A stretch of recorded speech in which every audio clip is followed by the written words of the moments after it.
Welcome to the June 2025 edition of Hunt Camp Mail.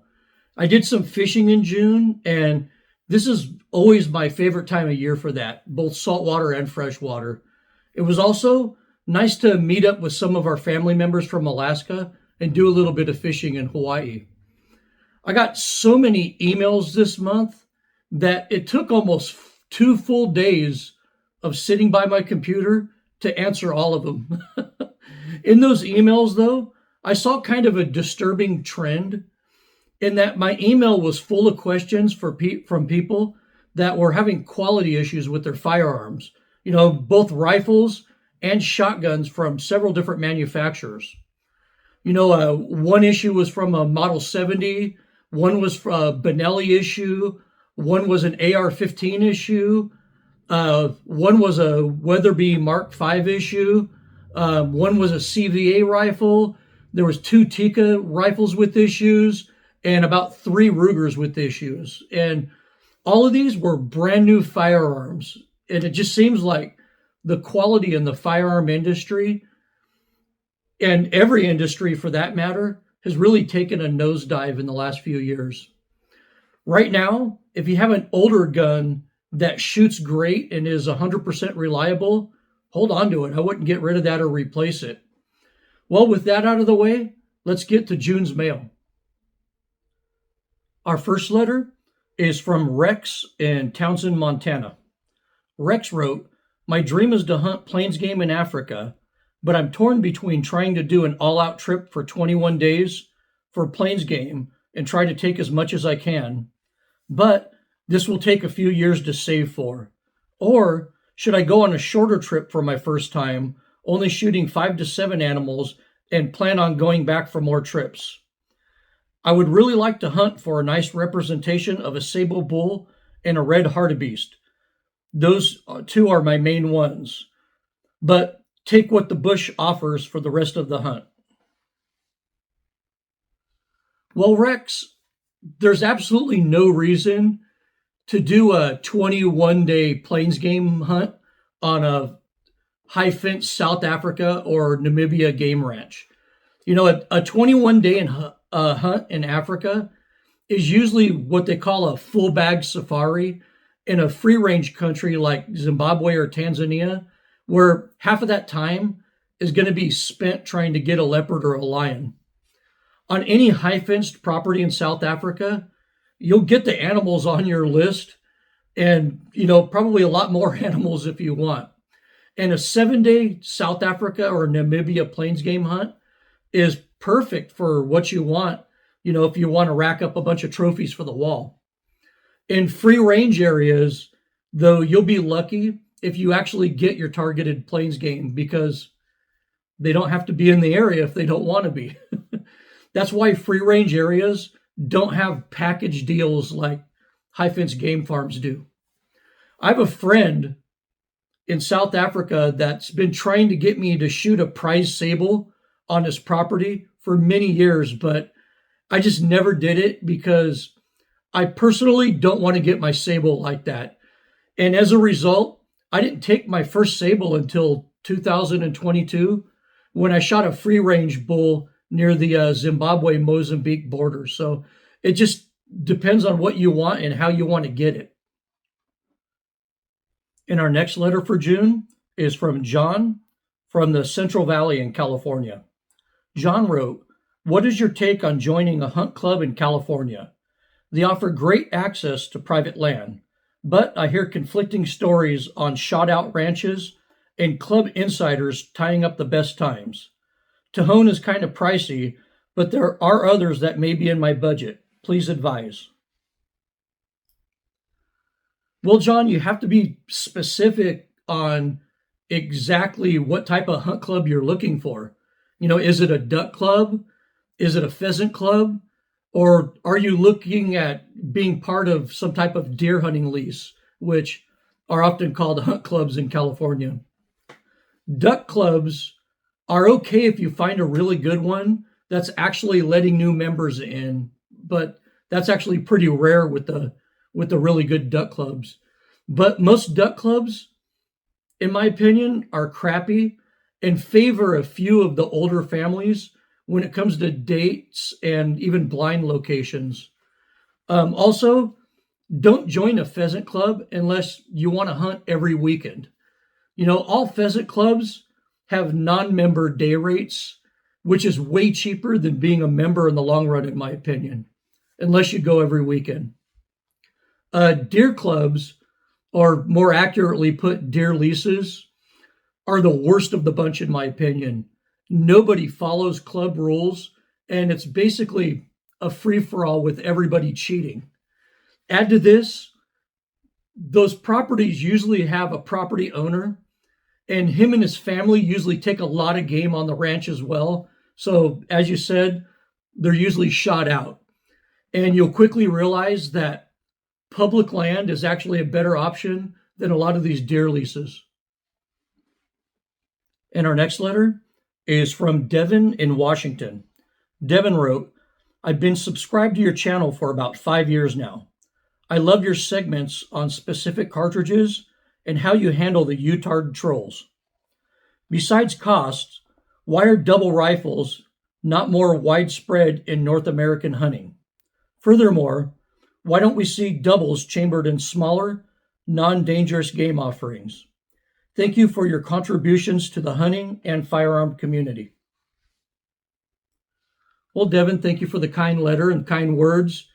And let's just say that a double rifle and something like 7mm 08 for deer hunting was available.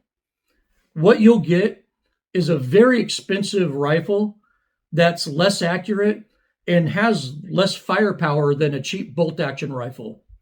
For the price of a good double that actually regulates well, you can get 5 Model 70s or probably 7 Bergeras. So financially, it's not worth it. Double rifles only really shine in the role of a stopping rifle for a dangerous game, and PHs carry them for that reason alone. And our next letter is from John in Australia. John wrote, I'm going to Namibia next year for my first African safari. I will be hunting in the northern part of the country. What plains game animals would you recommend targeting? Well, John, congratulations on your Africa hunting trip. You didn't mention the outfitter that you're going with here, but I guess I'm just going to assume that it's going to be on a high fenced property. And if that's the case, you have the same animals that are available on just about any South African or Namibia property. The oryx or gemsbok is the national animal of the country of Namibia. So definitely take one of those when you hunt in Namibia. And oryx are just amazing animals, in my opinion. And our next letter is from Jack in Serbia.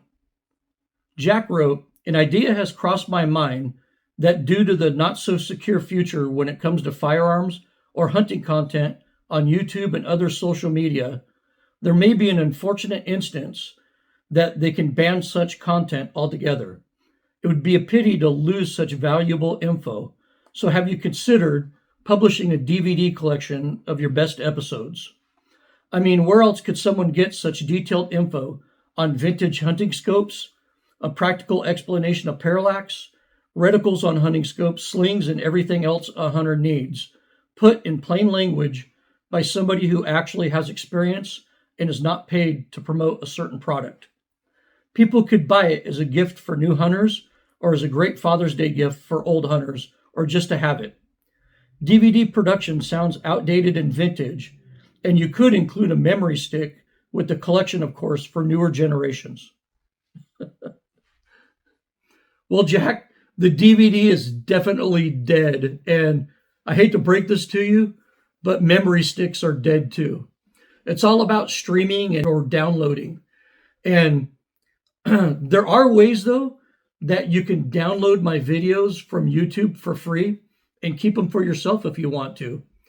An app like 4K Video Downloader will let you download my videos to your computer so you could save them without giving me money. I always appreciate your viewership and your subscriptions, but I'm not really after your money. Digital information is fleeting and it'll never be permanent. Some of the greatest sources of information ever given to humanity were on the internet between about 1993 and 2010, and most of that information is gone now. Someday in the future, these Desert Dog Outdoors videos, like you're watching right now, will be purged from the internet to make room for more digital space or better technologies or just newer platforms. The only thing of permanence is the printed word. So perhaps a book or two is in my future. And our next letter is from Raphael in Stockton, California. Raphael wrote, I've been a viewer for many years and you're always ahead of your time. You were the only one on the internet preaching about keeping shots under 400 yards and stalking closer to game animals. You have always promoted maximum point blank range with a 3-inch radius. It's funny how every hunter on YouTube used to brag about long range hunting. Even Spomer was shooting deer over 700 yards. Now, everyone is doing these real hunting challenges, and we are finding out that professional shooters, hunting guides, military shooters, internet experts, and influencers usually miss the vitals at 400 yards on a cold bore shot from field positions. Now, the same people who used to promote long range hunting are acting like they never supported it. I give you a lot of credit for changing the unethical culture of animal snipers. It seems like everyone eventually settles on your conclusions. Thank you very much for the kind words and for the letter. And you're right, I'm definitely seeing a shift in opinion on this. I really don't care who's responsible for the culture shift, but I'm just glad it's happening. And you're right. People are finally discovering what I've always known. These so-called hunter challenges, as you put it, are even more eye-opening when a dude misses almost everything over 300 yards. Then he says, I'll just keep it under 600 from now on. I think Backfire's guide friend said something like that after he kept missing shots after 250 yards. I did a video years ago titled Long Distance Hunting, Is It Ethical? That video only got about 16,000 views, but I actually felt like it was one of the most important videos that I ever did. Today, other people quote that video almost word for word, and even Google AI uses that video to answer questions on the subject. If I help change unethical behavior, even in the slightest, that would be something that I would be proud of. But I'm not sure the credit is mine to take because there's been a lot of other lone voices out there going against the firearm industry and denouncing long distance hunting as unethical. And our next letter is from Edgar in Southern California. Edgar wrote, I love your content. I've noticed there's a ton of public land going up for sale everywhere in that big, beautiful bill. Besides writing and calling our reps, is there anything else outdoor enthusiasts can do? I'm looking forward to your comments on this situation. Even though I do support most of what Donald Trump has done, I am 100% against the big, beautiful bill. It adds trillions of dollars in debt, which we don't need. It allows unregulated AI surveillance of U.S. citizens. And of course, it allows the sale of millions of acres of public land. I'm a huge part of the off-road community, and they were all over this way before, internet hunters and hunting organizations started fighting this. Social media posts, you can't really go by those because most of those have put it in like meme form where it says 250 million acres are being sold, and it shows you these huge maps of all this public land across America that's being sold, but that's false information. Don't believe that. It's kind of an overreaction, and it hurts our cause. It hurts the reality of our cause. The bill actually allows the sale of about 2 million acres, which in my opinion is still way too much. And the reason for this sale is very shady and self-serving in my opinion. This is being pushed by a Utah senator named Mike Lee, who should be voted out of office. I don't know what's going on with you Utards. This bill allows for the sale of about 2 million acres of public land. And like I said, it's way too much already. I don't agree with it at all. And, to make matters worse, there's other Utah lawmakers that are also trying to sell off public land to developers. Democrats, of course, are going to oppose this bill because it's not their bill. If it was their bill, they'd probably be for it. But every Democrat senator out there is going to oppose this because it's not their bill. So we need to pressure Republicans to stop this land grab.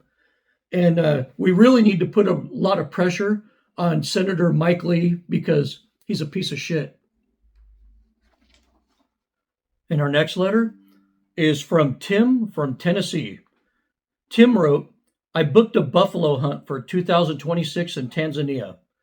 I have an old 458 Win Mag Model 70, but was looking at buying a new double rifle and 500 Nitro Express for this trip. I emailed my PH and he told me not to buy a double rifle and to use my 458 Win Mag. I was surprised when my PH told me he usually doesn't like it when clients bring a double rifle. Should I listen to him or try to back out of my hunt and find another PH? Phew. My advice to you, Tim, is to listen to your PH. If you watch the video I posted, I believe it was last December, titled Guns and Calibers for Africa, you saw Craig Boddington's PH state the exact same thing that your PH is saying. He stated that double rifles severely limit shot opportunities and that a lot of his clients miss that second trigger and lose a second shot opportunity. That first shot on a dangerous game animal is so critical, and most PHs prefer that it's taken with the scoped rifle, so it's more precise. Also, you might be hunting in an area where it's more open and shots might be a little bit longer, which favor a scoped bolt action rifle. Talking to PHs candidly, most will tell you that they also see clients miss that second trigger under stress on their double rifles. I'm going to show you right now a video of a guy missing his first side brain shot on an elephant, then failing to find that second trigger on a follow-up shot. Du siehst, er meets the shoulder. Du quiz, er setting the shoulder midway. Safety off. Safety off. See where's ear hitting the shoulder. The back of his ear. The back of his ear. The back of his ear. Midway. Shoot him where the ear hits. Midway. Shoot. Shoot him again. Shoot him again. Other trigger. Yeah, I'm trying to hit that. As you saw in that video, the client's first shot wasn't near accurate enough, and the second shot never happened. And this resulted in a long, highly dangerous tracking job on a pissed off wounded elephant. So, in my opinion, your 458 Win Mag will be fine. In a couple letters back, I addressed the issue of long distance hunters. And there's something similar to this that I also consider unethical. And it's the people that shoot too big of a cartridge or more cartridge than they can handle just to stoke their own egos. And in my opinion, if you go out there with a 600 Nitro Express and you don't shoot it very well, don't take a rifle like that, because missing or wounding an animal is unethical, especially since a lighter, easier recoiling, easier to shoot cartridge will kill the animal just as dead. So, you might want to put down the Mark Sullivan DVDs and just kind of consider in your mind what you can actually handle in that stressful situation. Our next letter is from Nadir from Ontario, Canada. Nadir wrote, I recently purchased a Beretta A300 Ultima in Max 7 camo, largely influenced by your video, and I absolutely love everything about it. Thank you for the great content.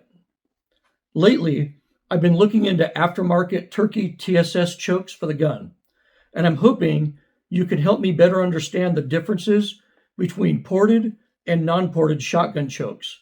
Specifically, I'm curious about the practical differences in performance, recoil, muzzle rise, and any advantages or drawbacks to using one over the other.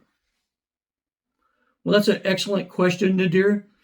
Manufacturers will tell you that ported chokes have less recoil and they pattern better, often by stripping the wad away sooner. But you'll honestly never be able to tell the difference in performance between a ported and non-ported choke. I've patterned both extensively, and those manufacturers' claims really aren't realized. What I have noticed, though, is that ported chokes are louder and harder to clean. But sometimes a choke and ammo combination just loves one particular choke over another, and that could be ported or non-ported. For my TSS turkey loads in my A400 12 gauge, a ported Indian Creek Black Diamond Strike choke patterns the best. I mean, better than anything by a long shot. On my wife's A300 20 gauge, her TSS turkey loads shoot the best with a non-ported Trulock Precision Hunter choke. So any given ammo or gun combination is going to like some chokes better than others. It's just the nature of the beast. It's very specific to your combo, and you'll have to try out different chokes to see what your gun likes the best with the particular shells that you're using. And our next letter is from Reese in Eastern Washington. Reese wrote, I watched your video about the Model 70 quality slipping, and it made me sad. I just bought a new Tikka T3X, and it is experiencing light primer strikes with 3 different brands of factory ammo. I also bought a Vortex scope last month, and it will not hold zero or track. I saw a Ron Spomer video where he keeps trying to get the Remington 700s to work properly, and they keep failing. It seems like Winchester isn't the only company having problems right now. What's going on in the hunting industry right now to cause this poor quality? Well, I did touch on the subject a little bit in that Winchester Model 70 quality slipping video, but I think everybody ignored the most important piece of information I gave you in that video. Right now, global production quality is going downhill in every sector of the consumer market. According to J.D. Powers, the automobile industry as a whole is experiencing the worst quality in almost 40 years. Even Toyota is making poor quality vehicles right now. Luxury brands like Chanel and Gucci are making really poor quality products right now. Even Rolex is having issues with their watches. Look at the movie industry. I mean, when's the last time you went to watch a movie in the movie theater? I mean, the background is so dark you can't even see what's going on, and the sound quality is so poor. The voices sound like a bunch of mumbling. So quality's gone down everywhere. But there is a few theories floating around as to why this is occurring. Inflation versus wage growth, consumer engineering practices, global component outsourcing, manufacturing versus retail profit margins, corporate conglomeration, the digital marketplace, and planned obsolescence. You're not going to find a mass-produced hunting rifle right now where the quality isn't slipping. It's happening with all of them. The Model 70, though, was always immune to these quality cycles in the market, but it's no better or worse than the other rifles on the market right now. And our next letter is from Mick from Australia. Mick wrote, when did ballistic coefficient and sectional density come into the modern mainstream equation when assessing the projectiles that are used for hunting? Is it just recycled concepts, or has it been around for decades? I started hunting as a kid back in the late 1970s, and I read all the hunting and outdoor magazines back then, but I don't remember it being a centerpiece of written articles. Maybe I missed something. Anyway, let me know your thoughts on this. Well, good to hear from you again, Mick. And you are correct. Ballistic coefficient has never really been talked about in hunting circles until the long-range sniper fad hit the mainstream after the War on Terror started. Long-range competition shooters always cared about ballistic coefficient, but hunters really didn't. The G1 ballistic coefficient model was first used by Sierra in the 1970s, and they mainly used it for 1,000-yard competition shooters. But for hunters staying within the maximum point-blank range of the cartridge, it really was a useless complexity. With sectional density, the modern sectional density formula was actually a pretty recent thing, developed late in World War II to project the penetration of military artilleries inside of bunkers. The first famous hunter to heavily reference the modern sectional density formula was actually Jack O'Connor back in the late 1950s. And if you started reading a lot of his articles going into the 1960s, he did reference sectional density once in a while. But before modern bonded and mono metal bullets came to the market, sectional density was actually mentioned a lot. But as you know, with modern hunting bullets, sectional density isn't the most important factor anymore when it comes to penetration. And our next letter is from Frank in Minnesota. Frank wrote, have you been watching all the BACKFIRE videos where he brings shooting experts in and they can't hit deer vitals on the first shot most of the time? Many of them miss at 300 yards.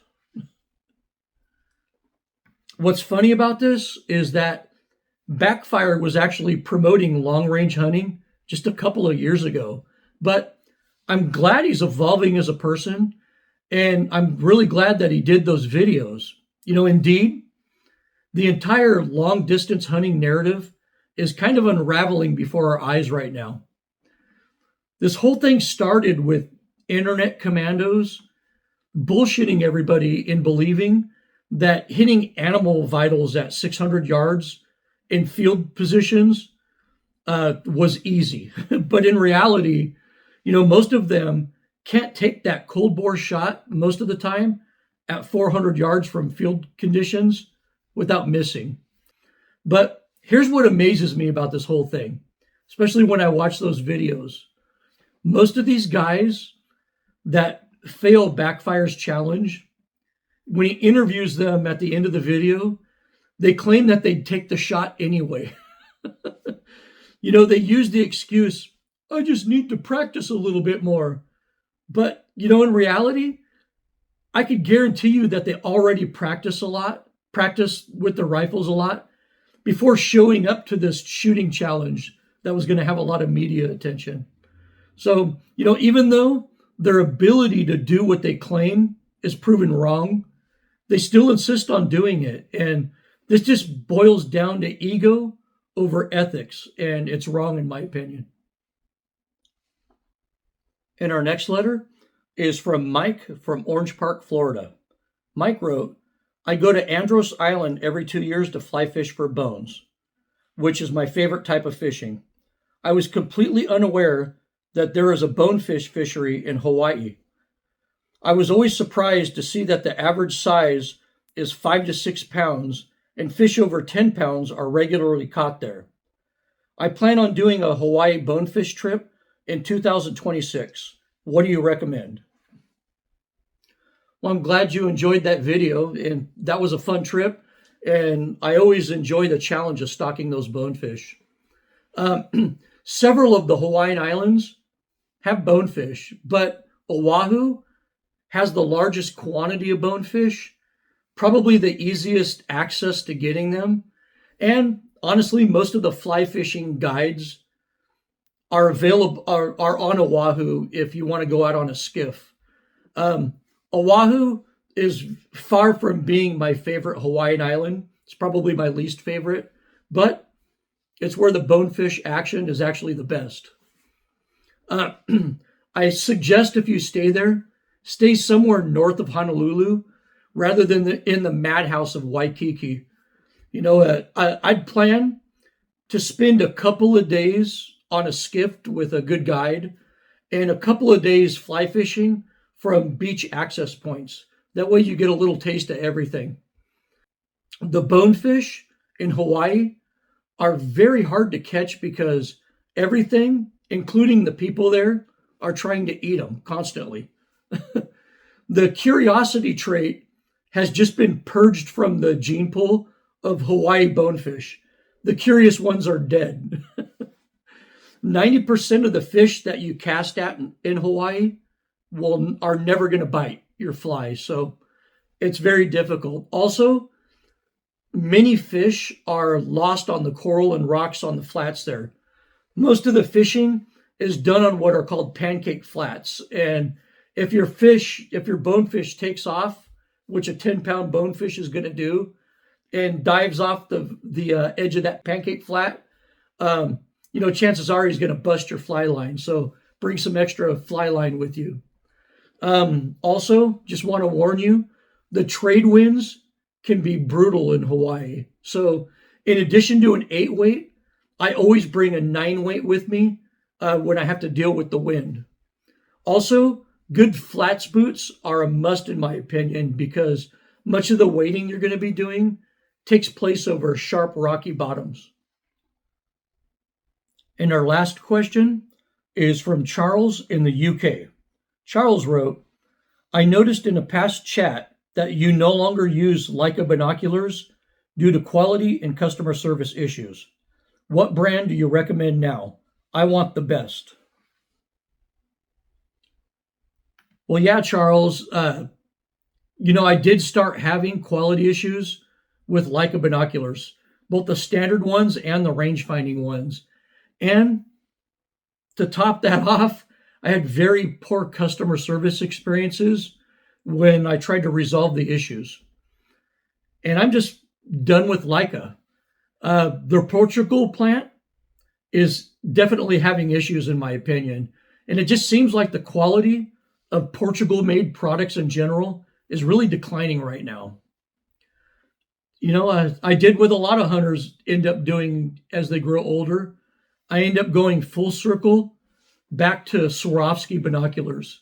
In reality, I probably should have never left Swarovski to look for cheaper binocular options out there. If you want the very best, you can look through everything made right now and you won't find better optics than the Swarovski NL Pure line of binoculars. The Swarovski NL Pure binoculars will absolutely blow your mind, in my opinion.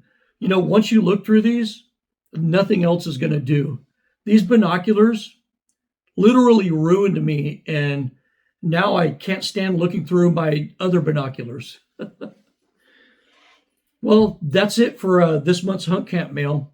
Here's some memes for the month of June.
those of you who look forward to me using the bullshit button, I'm sorry. Nobody bullshitted me this month. And I want to thank all my viewers for tuning into Hunt Camp Mail. Be sure to subscribe to this channel and turn on your notifications so you can motivate me to keep doing these Hunt Camp Mail videos. Next month will be Africa Hunting Gear Month on Desert Dog Outdoors, where I'll recommend everything from clothing to gun cases for your Africa hunting trips. As we celebrate America's 249th birthday this year, I hope everyone has a fun and safe 4th of July. Please be safe out there. You can reach me with any questions or comments at desertdogoutdoors@gmail.com. Thank you for watching, and as always, good hunting.